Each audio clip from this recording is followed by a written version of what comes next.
Hello, and welcome to A Reader's History of Science Fiction. I'm Alex Howe, and this is episode 29, Larry Niven and the Return of Hard Sci-Fi. We've spent the last 10 episodes, the longest planned segment of the podcast, talking about the New Wave, a movement in science fiction that began in the mid-50s and was at its height in the 1960s. To recap, the New Wave was a movement away from the hard sci-fi of the Golden Age. It was interested in exploring inner space rather than outer space, and as a result, it focused more on character-driven stories and social issues with less rigorous science. While space travel never really went away, Star Trek was very much New Wave in style, it was much less popular as a plot device, and when it was used, it was often in service of a socially focused story, as in Ursula K. Le Guin's The Left Hand of Darkness, for example. The New Wave also had its detractors. Isaac Asimov was probably the loudest of them, as he regarded the new soft sci-fi as little better than pure fantasy. Various authorities dispute how much of this feud was real and how much was fan-driven drama. However, what is certain is that the hard sci-fi authors continued working quietly during this time, and after a decade of dominance by the New Wave, hard sci-fi made its comeback. But there was no feud this time. The two sides had made peace with one another, as the genre as a whole came to recognize the value of both hard and soft sci-fi. Thus, new hard sci-fi works were published and gaining popularity alongside later New Wave-style books like The Dispossessed and A Scanner Darkly. And that sparked a larger trend of new and revitalized ideas in sci-fi in the 70s, 80s, and beyond. The older Golden Age authors, of course, had kept doing what they were doing already, albeit clearly influenced by the same New Wave that they had kept at arm's length. Asimov's The Gods Themselves, Heinlein's Time Enough for Love. Others came back even stronger, with even more rigorous science, like Poul Anderson in Tau Zero.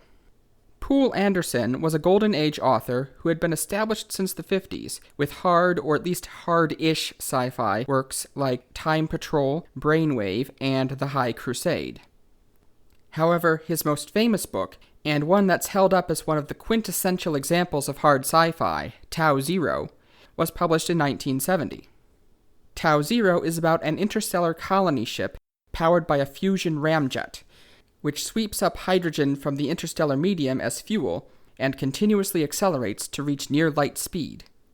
However, due to a collision, it's unable to turn around to slow down, forcing it to keep accelerating until it flies past the end of the universe, which actually makes more scientific sense than it sounds if you assume a closed universe. To be honest, I was underwhelmed by the quality of the writing in Tau Zero, but the science was pretty good for its time. However, Tau Zero, with its strict adherence to known physics, is not the only way to do hard sci-fi. It's the most popular way, and the way that's usually implied, but there is another option, one that combines speculative ideas with logical consistency. And that option can be seen clearly in the known space series of Larry Niven, especially his most famous novel, Ringworld, also published in 1970. Larry Niven was a new writer during the New Wave, though he did begin writing before 1970. His first published short story, and the first of the known space series, The Coldest Place, was published in 1964. His first novel, World of Ptahs, and the setting-defining short stories Neutron Star and At the Core were all published in 1966.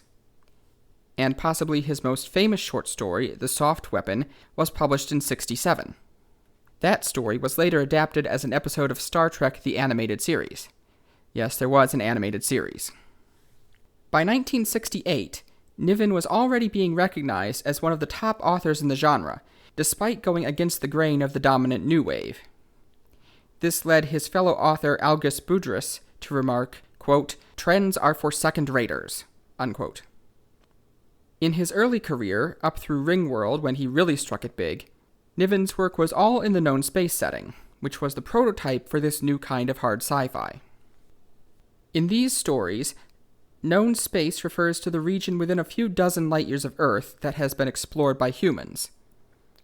This region is also inhabited by various bizarre alien races, including the Kzinti, warlike aliens who are basically cat people, it wasn't such a cliche at the time. The Bandersnatchy, giant intelligent amoebas the size of an army tank. The Outsiders, information brokers who live at the temperature of liquid helium. And the Pearson's puppeteers, two-headed herd animals who are genetically programmed to be so fearful that only the diagnosably mentally ill are crazy enough to go into space at all. And amidst these aliens, we see all sorts of new science and technology beyond anything we know of in the real world. Normally, this would be a hallmark of soft sci-fi, but in known space, Niven did something that hadn't really been seen before. Maybe Alfred Bester would be the closest earlier example. He defined strict rules for how this technology worked and stuck to them, exploring their consequences and using them to help drive the story, not discarding them when they became inconvenient. Although he did seem to retcon a few things in Ringworld's Children. Niven also dumps H.G. Wells's law of science fiction that a sci-fi work should include only a single extraordinary assumption. Instead, he throws many marvels at the reader. The general product's hulls, the hyperdrive, teleportation, stasis boxes, and also psychic abilities, which seems kind of out of place in retrospect, but are important to the story. He pulls this off by following Sanderson's laws, even though Brandon Sanderson himself hadn't been born yet. Fantasy author Brandon Sanderson has 3 laws for creating good magic systems in fantasy.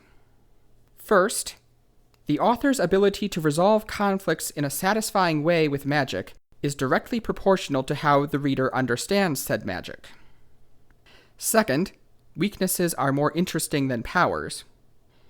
And third, and the one Niven maybe isn't so good at, expand, don't add. Today, these are considered the defining principles for a hard magic system. And even though Niven was writing sci-fi, he worked in much the same way. We don't know how the hyperdrive works. It might as well be magic. But we do know what rules it follows. It requires a ship of a certain size and power, and it moves at a constant rate of 1/3 of a light year per day. We also know what weaknesses it has. It doesn't work in gravity wells, and attempting to use it inside a solar system causes the ship to simply disappear. It has a psychic component to it, such that it requires a living pilot. But humans can't look directly at it because it's so alien that it will drive them insane. Instead, they need to use a crystal ball-like device to navigate. Those weaknesses create all kinds of challenges for the characters, which makes for a more interesting story. Ironically, Larry Niven is himself known for Niven's laws, a rather long list of in- and out-of-story aphorisms that have nothing to do with magic systems, many of them humorous ones like never fire a laser at a mirror. This method of treating the science like a hard magic system, of postulating new technology that doesn't conform to known science, but that does have well-defined rules and limitations, and then exploring the consequences of those rules, is another way of creating what is commonly called hard sci-fi. Star Trek, which follows some rules, but also invents a new technobabble word for every new phenomenon, and pulls some new trick with the deflector dish out of its hat to defeat every new enemy of the week, doesn't qualify. Meanwhile, Stephen Baxter's Zeely sequence, which features such bizarre things as beings made out of dark matter, convection cells, and cosmic strings, plus a wormhole larger than a galaxy, but which does follow well-defined rules, is considered hard sci-fi. Larry Niven was the first, or at least the first well-known author, to go down this road, and it worked pretty well as a story. The pinnacle of the known space series is, of course, Ringworld. The main protagonist of Ringworld is Louis Wu, a skilled pilot who is approached by Nessus, a puppeteer suffering from bipolar disorder, to go on a mysterious mission. The two are also joined by Speaker to Animals, a low-ranking Kazin, and by Tila Brown, whom Nessus believes to have the psychic power of good luck. You see, in the overpopulated future Earth of 2850, who is allowed to have children is partly determined by a lottery. And Tila's ancestors for the past 5 generations were all winners of the lottery. This happened because the puppeteers have secretly been experimenting on humans to selectively breed people with stronger luck powers. And Nessus believes that Tila's good luck is essential to the mission. I've actually written a companion post on my blog exploring Tila's luck in more detail. The mission is to explore a strange artifact discovered by the more advanced puppeteer civilization beyond the boundaries of known space. The Ringworld is a slice of a Dyson sphere, kind of like the halos in Halo or the orbitals in Ian Banks' Culture series, except large enough to circle all the way around a planet's orbit. At 1 million miles wide and 600 million miles around, sci-fi authors still used imperial units at the time, it has millions of times the livable area of Earth, and it seems to be populated by genetic offshoots of humans. It also spins at faster than orbital speed to produce gravity, and it's made of a super strong material that even the puppeteers don't know how to replicate. The book is an amazing feat of imagination, and I've barely even scratched the surface of everything that's going on there. It won the Hugo and the Nebula Awards, as well as the new Locus Award, which was originally meant to provide recommendations for the Hugos. And unfortunately, Ringworld doesn't actually work. Because it's spinning on its own and not technically in orbit, it won't stay centered on its sun. If it gets knocked out of alignment, it will drift farther and farther off until it crashes into the star. Niven's degree was in math, so he wasn't a professional, and astrophysicists caught the error pretty quickly. There's even a famous story from the World Science Fiction Convention in 1971, where MIT students were marching around the hotel chanting, "The Ringworld is unstable." So what did Larry Niven do? Well, he certainly didn't let it stop him. He wrote an entire sequel to fix the problem, The Ringworld Engineers.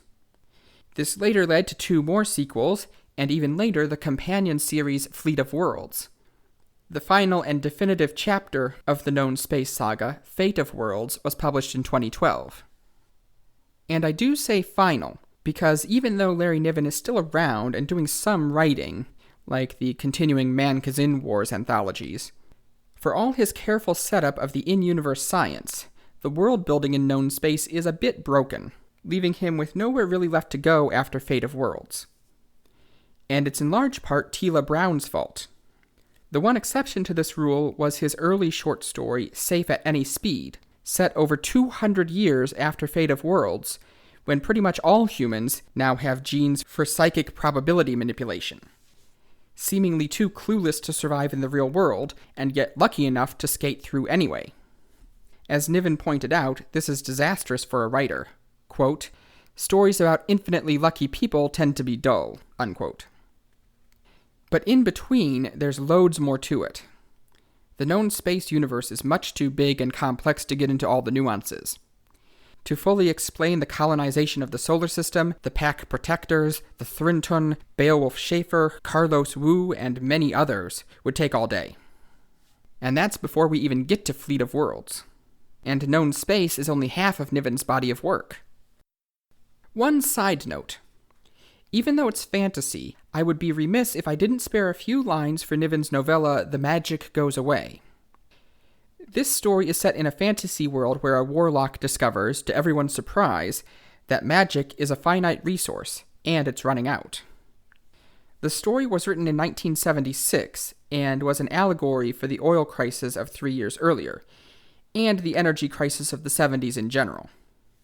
But most interesting is that Niven actually invented the terminology of mana for magical power, later adopted by Magic the Gathering and now used widely in tabletop and video games. He first used it in an earlier story in the same setting, not long before the end. I was surprised to learn that the word was not based on the mana in the Bible, even accounting for the different spelling. Mana is actually a Melanesian and Polynesian word meaning roughly life energy. It had previously been adopted in anthropology, and perhaps inaccurately so, to describe various primitive religious beliefs around the world. Now, regarding the rest of his work, Niven is actually a very prolific co-author. In fact, something like half his novels were co-written, including Fleet of Worlds, with Edward Lerner. However, his longest-running partner, and co-author of pretty much all his other big hits, was noted political scientist and military sci-fi writer Jerry Pournelle. Together, they wrote the fantasy novel Inferno, which was a reimagining of Dante's Inferno, They collaborated on the known space series in the Man-Kazin Wars, and they wrote the classic novels The Mote in God's Eye, Lucifer's Hammer, and Footfall. The Mote in God's Eye and its sequel, The Gripping Hand, are actually part of Pournelle's established universe, the Co-Dominium series, which describes the rise of a great human empire, which is seemingly modeled on Victorian England in many ways. The Mote in God's Eye describes humans' first contact with intelligent aliens, the Motes, from a star whose location as seen from human space is described as being in God's eye. The Motes are a bizarre species, or really a collection of species, as they've selectively bred many castes for different tasks. They are asymmetric, having 3 arms, 2 small arms on the right for detail work, and 1 huge arm on the left, the gripping hand, which takes up so much space that they don't really have a neck and only 1 ear. As an aside, the gripping hand is a figure of speech you occasionally see in other sci-fi and nerd culture. On the one hand, on the other hand, and on the gripping hand, which is a more important fact over and above the other 2 hands. Kind of like how we would say the bottom line is, but a little more general. As I read it, the gripping hand is a dominant fact, but it doesn't have to be the final word. Meanwhile, the Motes have a dark secret that they would really rather the humans didn't figure out. There's a pretty big twist in the second half, which I won't spoil for you in case you haven't read the book. But on the gripping hand, my biggest criticism with the Mote in God's Eye is that the foreshadowing for it wasn't done very well. As it happens, I did know what the twist was going in. But while you could tell there was something fishy going on, the book didn't actually lead you to what it was like a good mystery should. There were several hints early on that I thought would be the clues the characters used to put it together, but they never paid off. For example, I thought the ferrets would be very significant, but they weren't at all. It makes sense in context. If you do know the ending, Google ferrets. You can probably work it out. Granted, the book isn't structured as a mystery.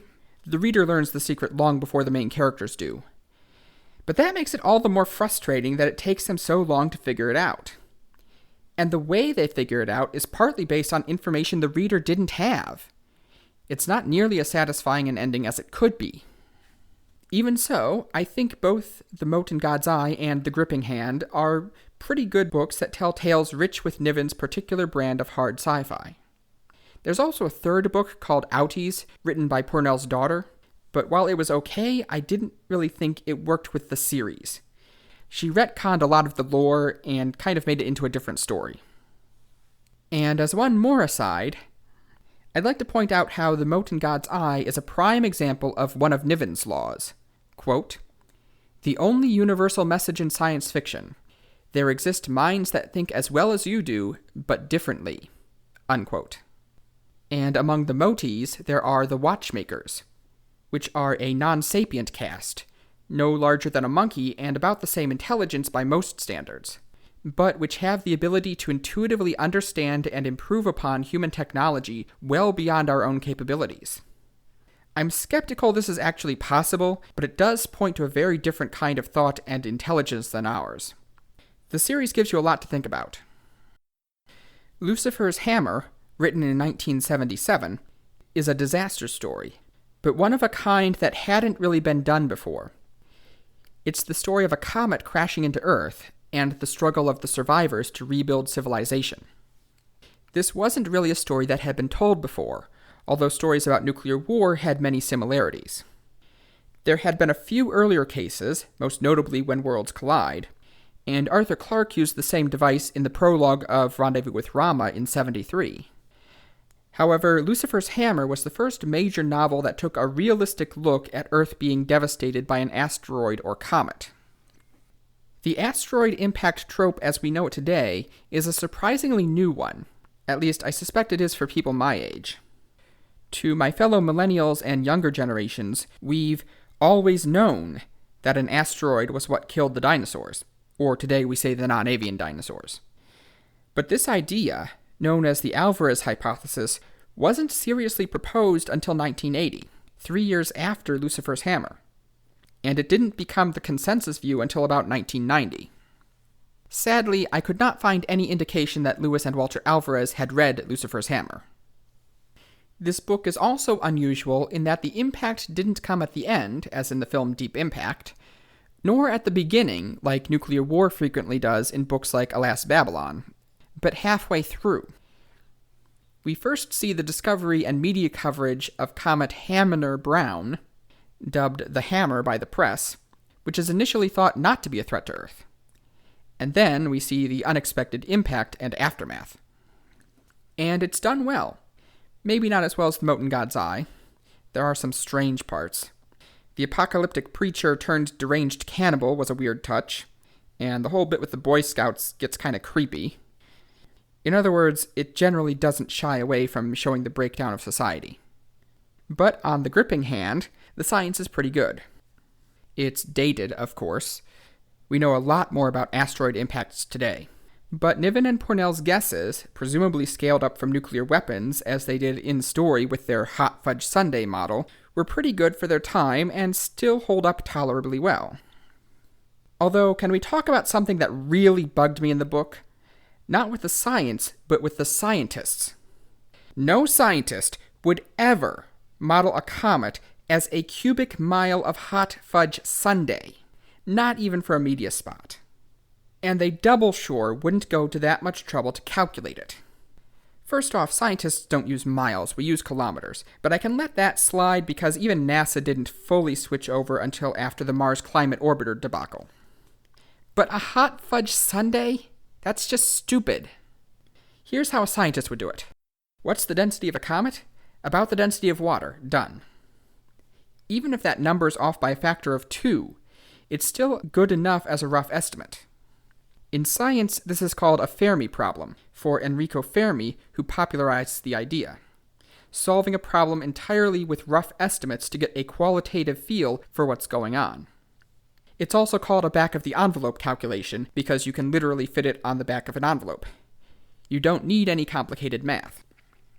There's no reason to use a hot fudge sundae, except maybe if you want something that's the same consistency as the comet. But on those scales, consistency doesn't matter much anyway. There's certainly no reason to figure in the density of nuts, chocolate chips, and whipped cream separately. It's adding pointless extra bells and whistles to something that's already more complicated than it needs to be. Incidentally, a cubic kilometer of pure water hitting Earth in the form of a comet would have an energy roundabout 1 million megatons of TNT, or 1% of a dinosaur killer. I did that in my head in about 10 seconds. 1 billion tons times 100 kilometers per second squared divided by 10 to the 16th joules per megaton. All of those numbers are wrong, but they're not wrong enough to invalidate the answer. Now, for comparison, I also did a more careful calculation, and it turns out that a cubic mile of hot fudge sundae made with good quality ice cream and having an average orbit for a comet would have a kinetic energy of 1.17 million megatons. That's actually a lot closer than I expected by sheer luck. And it doesn't matter.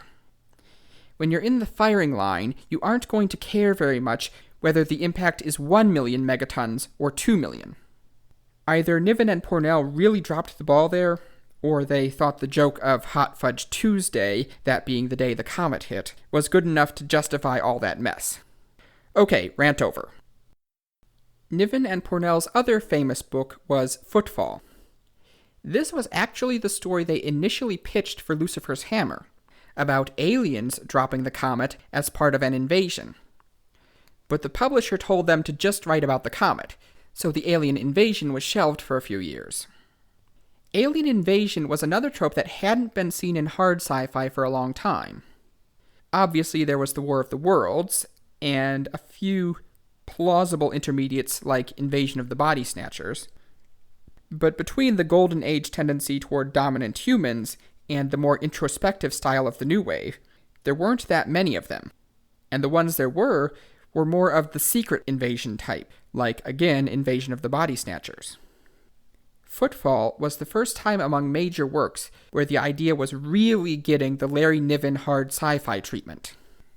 In Footfall, Earth is invaded by an alien race called the FIFP, that's F-I-T-H-P, who resemble baby elephants with multiple prehensile trunks and who have inherited advanced technology from a precursor species. In another brilliant case of minds that think as well as ours but differently, the fifth don't even understand human diplomacy. They're herd animals who settle disputes by dominance contests, and their idea of first contact is to invade with a show of strength to convince us to surrender quickly. When the humans instead resort to nuclear weapons, the fifth are shocked and retaliate by dropping an asteroid, which they call the Foot, into the Indian Ocean, causing global disaster. It's a very Reagan-era story, with a lot of enthusiasm for space-based weaponry. But it also seems like something they had a lot of fun writing, and not just because they came back to it after shelving it. In fact, Niven and Pournelle wrote characters based on themselves in the book, and on Robert Heinlein, as sci-fi writers who were hired by the government as science advisors to help with the war. Anyway, as you can see, there's a lot of ground to cover with this pair. Larry Niven in particular was one of the defining sci-fi authors of the 70s, and he's one of my personal favorites, so be sure to check him out. This has been A Reader's History of Science Fiction. This podcast is available on Libsyn, YouTube, and a bunch of other places. Please like and subscribe, or whatever it is you do on your preferred platform. There should be a button for it somewhere nearby. On the gripping hand, you can find all of my writings on my own website, sciencemeetsfiction.com. My book recommendation for this episode is, of course, Ringworld. It's generally considered to be Niven's #1 book. It's a classic example of this new brand of hard science fiction, and it tells a fun and wide-reaching tale with some truly alien characters. And it's not as long as a lot of his later books, so it's the perfect place to start with him. In the next episode, it's time to make one last visit to the authors of the Golden Age, because there's one in particular out of the Big Four who came out of the New Wave just as strong as he went in, with many of his biggest hits still to come. It's time for Arthur Clarke's comeback. Thanks for listening.